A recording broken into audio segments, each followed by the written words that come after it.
Dos noticias muy que a mí me han parecido súper interesantes de estos días. Primero, el Atacama Cosmology Telescope, que es otro de esos instrumentos que se parece un poco a Quijote, ¿verdad, Alberto? Es un experimento que tiene ya tiempo, está funcionando desde el año 2007. Empezó a funcionar antes que Sí, Planck. de hecho, los resultados que publican aquí, fíjate, se Es refiere, el cuarto data es el release. cuarto data release, o sea, Y bueno, estos eran experimentos que tanto el Atacama Cosmology y el South Pole Telescope eran experimentos que originalmente estaban pensados para estudiar cúmulos de galaxias, ¿no? En este caso, en el Atacama Cosmology Telescope es un telescopio de 6 metros que está allí en el desierto de Atacama, en Cerro Toco, y a ver, decimos telescopio, pero en realidad es casi es un radiotelescopio, ¿no? son radiotelescopios, sí. Mm. Y bueno, pues eso, son radiotelescopios, en este caso funcionan en submilimétrico, Sí, entre esos 3 y son 7 milímetros. volómetros, ¿no? Volómetros para microondas. Los detectores son volómetros. Tradicionalmente, cuando entramos en el submilimétrico se suelen utilizar detectores de tipo volómetro. Pero conceptualmente un volómetro es como un termómetro. Estamos midiendo la temperatura de la radiación que llega. Y bueno, pues como digo, un experimento que ha estado funcionando desde el año 2007, originalmente pensado para estudiar cúmulos de galaxias. O sea, aquí hemos hablado alguna otra vez del efecto Suñer-Zeldovich, esa sombra que el gas caliente que está en los pozos de potencial de los cúmulos de galaxias imprime sobre el fondo cósmico de microondas, y esta señal se utiliza para poder detectar cúmulos de galaxias en principio a cualquier desplazamiento al rojo, siempre y cuando no esté limitado por la resolución angular. Porque si tu cúmulo es muy pequeñito, pero tú estás observándolo con un elemento de resolución que es muy grande, acabas diluyendo la señal. Entonces, claro, como la mayoría de los Resolución cúmulos... angular, por explicarlo un poco, es como decir la definición, el píxel, el tamaño del píxel El píxel, de la exactamente. observación. Exactamente. Necesita que el Que lo que estás tamaño de observando... píxel sea comparable a lo que tú estás observando. Y los cúmulos de galaxias en nuestro universo, pues más o menos todos en promedio tienen un tamaño pues del orden de un arcominuto. Y bueno, pues por eso este experimento, o sea, tiene 6 metros. Y bueno, como digo, pues empezó haciendo estudios de cúmulos individuales, pero lo interesante es que pues han ido añadiendo instrumentación de nueva generación. La instrumentación se ha desarrollado enormemente en esta última década, en estos últimos 15 años. Pues la calidad de los volómetros, la sensibilidad, la capacidad de construir en pequeñas agrupaciones, o sea, como tabletas de grandes cantidades de detectores, pues ahora estos experimentos son capaces de tener miles de detectores, cosas que utilizando los métodos convencionales de la radioastronomía es muy difícil, ¿no? O sea, porque normalmente pensando en experimentos tipo Quijote o los radiotelescopios clásicos que estamos acostumbrados a ver, pues cada detector pues lleva su bocina, su óptica, y claro, pasar de números de decenas a pasar a miles de detectores, pues se ha convertido, bueno, es toda una empresa y una tecnología que hay que desarrollar.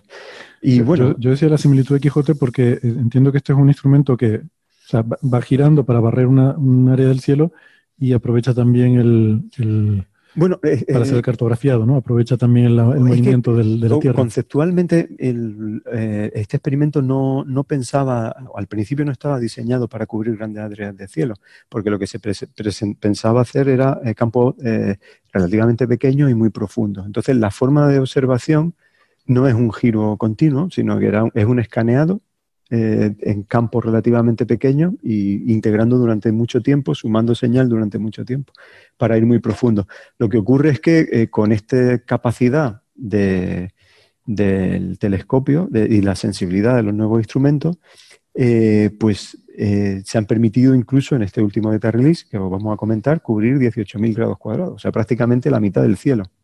O sea, casi todo el cielo, sobre todo sur, porque esto está en el cielo visible desde el cielo visible desde el sur. Es un instrumento sobre todo estadounidense, por lo que veo aquí, ¿no? Sí, es una colaboración que involucra un montón de universidades, casi todas están en Reino Unido, en Estados Unidos, pero también hay colaboradores en otros sitios, en Reino Unido, en Sudáfrica, pero básicamente se está liderado desde Princeton. y la financiación sobre todo viene de la National Science Foundation en Estados Unidos. Vale. Y te quería preguntar, estas medidas que está haciendo del fondo de microondas, aquí dice que están publicando datos de 2 frecuencias, que son 98 y 150 gigahercios, tomados en 3 años, de 2013 a 2016. Creo que el instrumento observaba 3 frecuencias. No sé por qué solo usan 2 aquí, pero bueno. Bueno, porque ha sido progresivo. O sea, el experimento empezó primero con 150, 220, luego fueron añadiendo 90 y fueron bajando en frecuencia. Claro, o sea, a lo mejor estos 3 años de datos, esas son las frecuencias en las que tienen ese. Entonces, porque viene también un poco del propósito, ¿no? O sea, al principio pensado un poco para el efecto Sunyaev-Zellovich. El efecto Sunyaev-Zellovich pues es un efecto que, bueno, tiene o sea, un patrón, una dependencia en frecuencia muy peculiar. Los cúmulos se ven como agujeros, como déficit de fotones a frecuencias por debajo de 220 GHz y se ven como fuentes brillantes, exceso de fotones con respecto al valor promedio del fondo de microondas por encima de 220. Este experimento tenía una frecuencia de 220 y 2 frecuencias por debajo, 100 y 150. Y con esas comparaciones se utilizaba para detectar los cúmulos. ¿Qué pasa? Que ahora tienes una cámara tan sensible que te puedes plantear hacer un modo survey y ya no solamente búsqueda ciegas no solamente puedo hacer búsquedas ciegas de cúmulos, o sea, cúmulos que no conocía, cartografío toda esta zona de cielo e intento detectar nuevos cúmulos de galaxias, pero también tienes ahora la capacidad y la sensibilidad de medir el fondo cósmico de microondas en intensidad y en polarización, que es lo que se va añadiendo ahora, ¿no? O sea, los nuevos instrumentos tienen capacidad de polarimetría.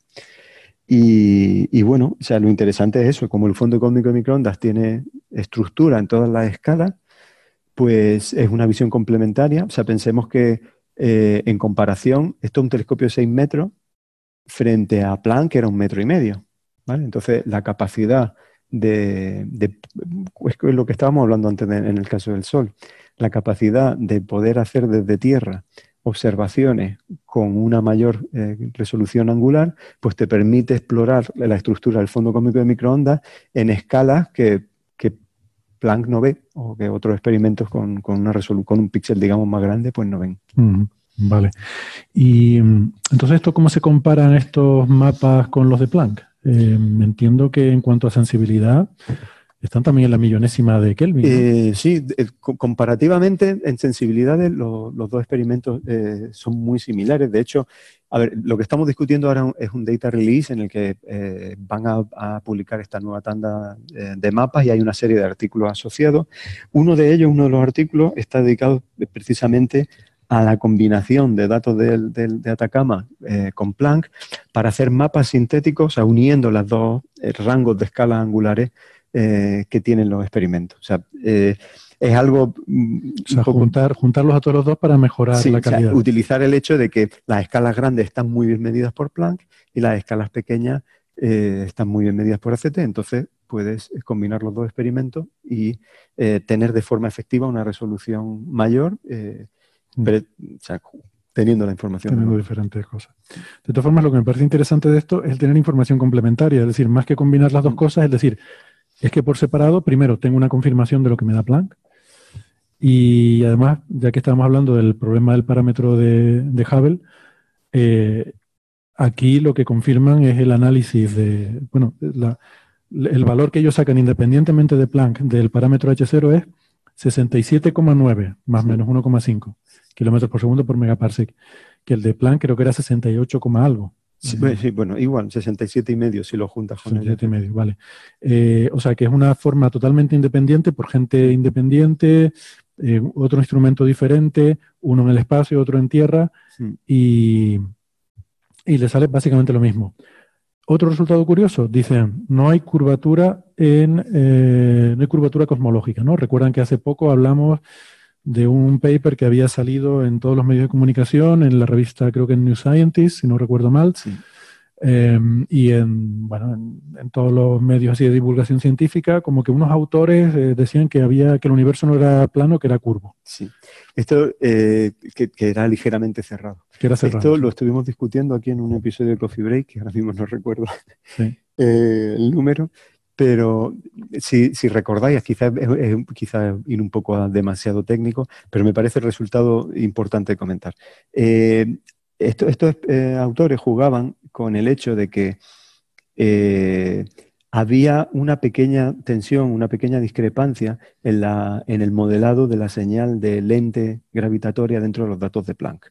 Planck podía extraer esa señal de lente de dos maneras, utilizando, digamos, comparaciones de 4 puntos. O sea, mirando parejas de puntos puedes ver gradientes, y haciendo comparaciones de parejas de 2 en 2 puedes ver cuál es la estructura de lente, y esa estructura de lente gravitatoria concuerda con lo que se espera en el modelo.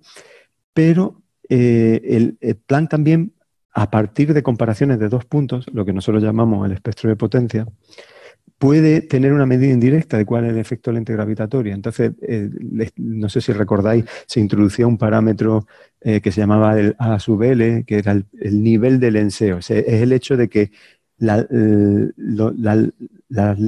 estructura que existe en el universo actúa como lente de los fotones que viajan desde el fondo cósmico microondas hasta nosotros. Y en ese viaje... Lo que vemos está perturbado por toda la materia que hay en el universo, que actúa de lente, y eso perturba el mapa que vemos. Exactamente. Entonces, para ese efecto, eso nos va a generar una imagen distorsionada del fondo cósmico de microondas. Por lo tanto, de esas oscilaciones acústicas que vemos en el fondo cósmico de microondas van a aparecer ligeramente suavizadas por culpa de esa deflexión. O sea, los rayos ya no son rectos, sino que tienen algo de deflexión. Y entonces ese emborronamiento, el grado de emborronamiento de esas oscilaciones acústicas, pues uno lo podría parametrizar. Y cuando hacías una medida de ese grado de emborronamiento, pues resulta que tú esperabas que tuvieras el grado de emborronamiento que esperas para la cantidad de materia que hay, y había en plan una pequeña tensión de 2 sigma. Entonces estos autores del artículo que discutimos en su momento, pues jugaban con ese parámetro libre, que no es un parámetro físico, y resulta que eso se te acoplaba con la curvatura y parecía que tenías algo de curvatura de un universo cerrado. Esto de jugar con parámetros tiene su peligro, porque a veces consigues un mejor ajuste a algo metiendo parámetros Pues lo interesante de ACT es que, claro, los dos problemas estaban acoplados. Y entonces ACT mide independientemente el parámetro del lenseo y sale exactamente uno. Esta vez ya sí. O sea, lo que esperábamos con Planck es que lo que estuviéramos viendo era probablemente una fluctuación estadística. Y claro, una vez que fijas en uno a uno, el otro automáticamente sale curvatura, pues 0. Eso, Alberto, es porque ACT puede ver multipolos mucho más altos, ¿no? Que Planck. Esa es la clave. O sea, en el lenguaje de multipolos, que es cuando nosotros representamos el espectro de potencia, para que uno tenga la idea así del número de forma sencilla,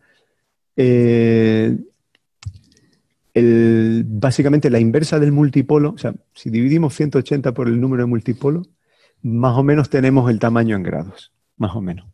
L de 180 viene a ser 1 grado. Vale, entonces Planck pues te mide desde L2, que es básicamente todo el cielo, hasta L1500. Y el Atacama Cosmology Telescope, gracias a ser un 6 metros, pues te permite llegar hasta 4000. Vale, eso significa que estamos diciendo es el tamaño de estructuras en el cielo a las que nos estamos refiriendo, ¿no? Que son tamaños angulares, porque en el cielo lo que vemos son ángulos, ¿no? 180 grados sería de un horizonte al horizonte opuesto. Pues en cómo dividimos eso, ¿no? Entonces, esta terminología de multipolos, de L, se refiere a, pues eso, ¿no? L igual a 2 quiere decir que divides todo el cielo en 2 partes, ¿no? Ese sería el modo más básico, y L 2000 o 4000 quiere decir que ya puedes ver cosas mucho, mucho más pequeñitas, ¿no? Entonces, según el tamaño de las estructuras en las que te fijes, ves diferentes...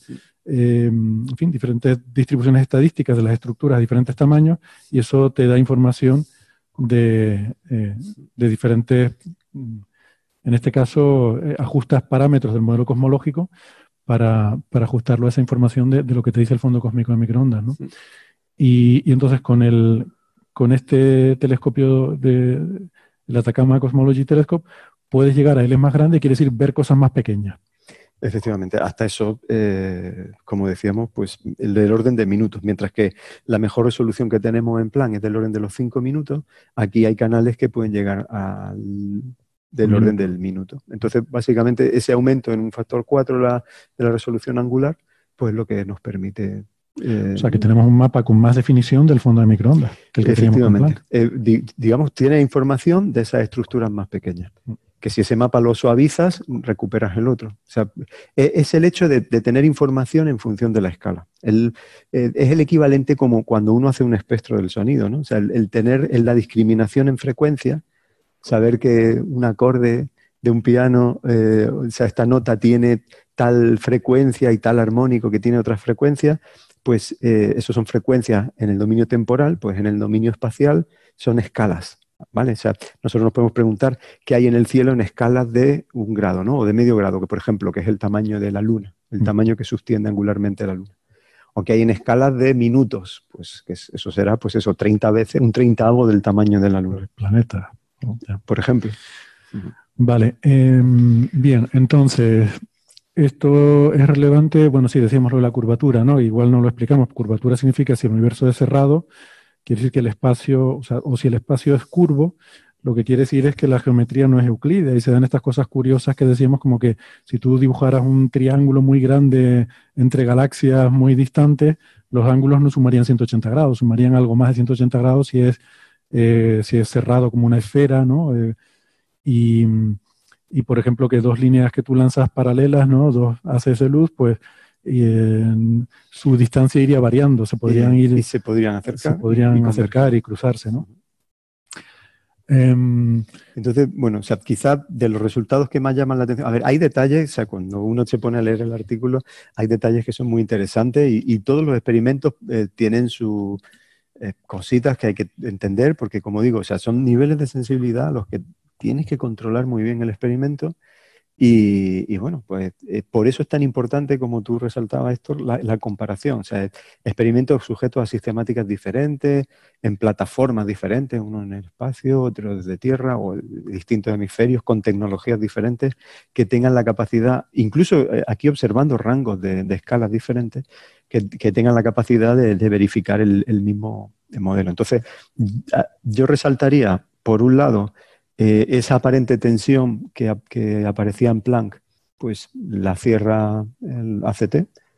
Es decir, o sea, esta posible tensión con que haya algo de curvatura, pues desaparece. Y verifica de forma totalmente independiente, porque ellos pueden hacer, por ejemplo, el análisis basado únicamente en sus datos, con algo de información, por ejemplo, de WMAP, si quieren estructura también en el cielo grande. Pero bueno, basándose solamente en sus datos, también obtienen un valor de la constante de Hubble, que es el que... De hecho, el que dije al principio era el independiente, solo. porque ellos tienen uno que es el combinado con Planck, que es 67,6. Sí. Y luego tienen otro que es el independiente, solamente sí. el de ellos. Yo me refería también a combinar con WMAP, por tener las escalas grandes. Pero el independiente, el puramente basado en ACT, independiente de Planck, es el mismo valor. El mismo valor y con una barra de error comparable. ¿Vale? Entonces, volvemos al eterno tema que vamos a seguir discutiendo unos cuantos años más, sobre esa tensión entre las medidas locales y el universo temprano, que no es una... O sea, las medidas lo confirman. O sea, ahora volveremos a ese tema. Antes de acabar con el Atacama Cosmology Telescope, te quería preguntar, antes nos decías, creo que fuera de micro, que pronto habrá también una publicación de datos de Quijote. Sí, bueno, lo que pasa es que no estarán enfocados a la medida del espectro de potencia del fondo de microondas, sino que va a ser el data release asociado al primer telescopio de Quijote, con el que hemos estado haciendo medidas esencialmente de la emisión sincrotrón de nuestra galaxia, entre 10 y 20 GHz. Pues estos mapas nos han permitido caracterizar muy bien las propiedades del sincrotrón y medir por primera vez. A ver, había indicios, o sea, se podía hacer medidas del sincrotrón con las frecuencias que se tenía de satélites. Por ejemplo, WMAP bajaba hasta 23 GHz. Pero claro, había mucha incertidumbre sobre pues las propiedades en frecuencia del sincrotrón, o sea, cómo era su distribución espectral, a ver, su amplitud en todas las regiones de cielo. Y bueno, pues con esto Data Release de Quijote, entre otras cosas, pues vamos a hablar un poquito de esas propiedades del sincrotrón. Y bueno, o sea, lo que ya os puedo anticipar, o sea, es un elemento fundamental para hacer estudios de modos B. O sea, los modos B que genera el sincrotrón, extrapolado incluso a las frecuencias a las que ACT puede hacer medidas, 100-150 GHz, dan contribuciones todavía relevantes. Y por lo tanto hay que hacer medidas a frecuencias bajas para hacer la corrección. De hecho, el propio ejemplo de CT es paradigmático. Es un experimento que ha empezado con frecuencias, tú comentabas al principio, 150, 90 GHz, y en los últimos años están instalando frecuencias bajas. Han llegado a la última que ha sido poner 41, ¿no? 41 GHz. Sí, 28 y 41. O sea, van bajando en frecuencia porque si quieres hacer una descontaminación de la emisión sincrotrón de nuestra galaxia, pues necesitas. Son los famosos velos, ¿no? Que hemos hablado alguna vez. Son los velos, que en el fondo el velo y conectando con Solar Orbiter, el velo es el mismo, es el campo magnético de nuestra galaxia. Lo que ocurre es que el campo magnético de nuestra galaxia produce de manera indirecta emisión a baja frecuencia por lo que llamamos el mecanismo sincrotrón. Los rayos cósmicos se encuentran con ese campo magnético, esas partículas giran las líneas de campo y emiten en radio.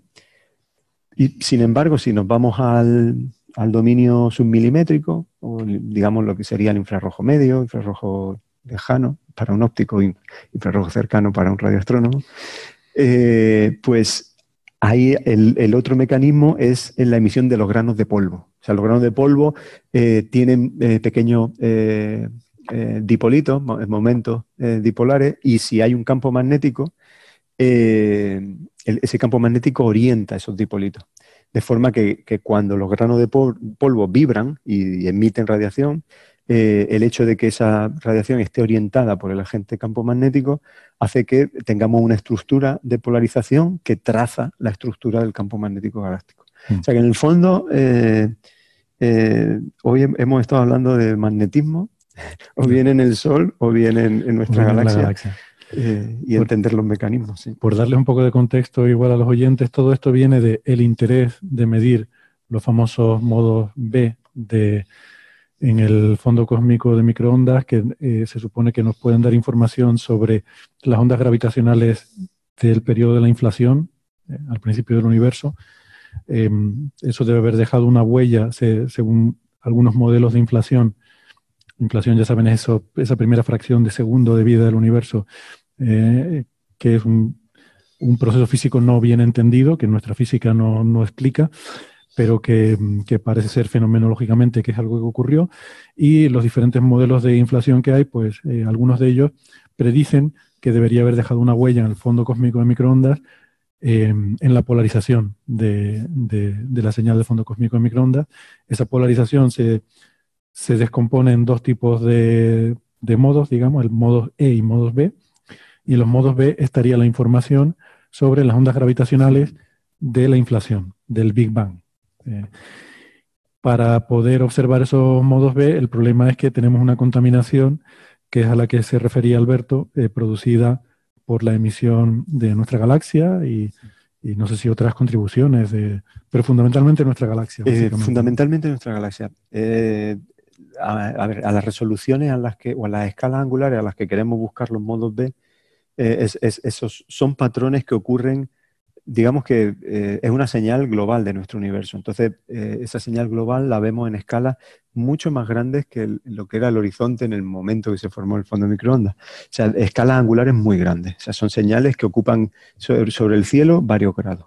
O sea, mucho más grandes que el tamaño de la Luna y escalas mayores. Pero aquí hemos visto en el Atacama Cosmology Telescope que hay, por ejemplo, otras galaxias o cúmulos de galaxias, hay estructuras que pueden introducir en escalas pequeñas patrones de polarización. Y bueno, eso también hay que controlarlo.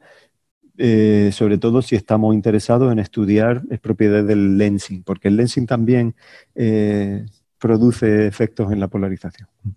Pero el campo magnético de nuestra galaxia sí que puede tener escalas angulares muy grandes. El campo magnético de nuestra galaxia, efectivamente, es que hay una componente regular y entonces produce estructura. O sea, tenemos, de hecho, la mayor parte de la potencia la vemos en escalas muy grandes y luego hay una cierta componente turbulenta. Pero efectivamente, globalmente, en términos de potencia, la mayor parte está en escalas grandes. Total, que eso que hay que medir, bueno, esa radiación sincrotrón que decía Alberto, esa emisión de nuestra galaxia y del polvo para poder descontaminar y tratar de ver esos modos B en los mapas del fondo cósmico de microondas, ¿no?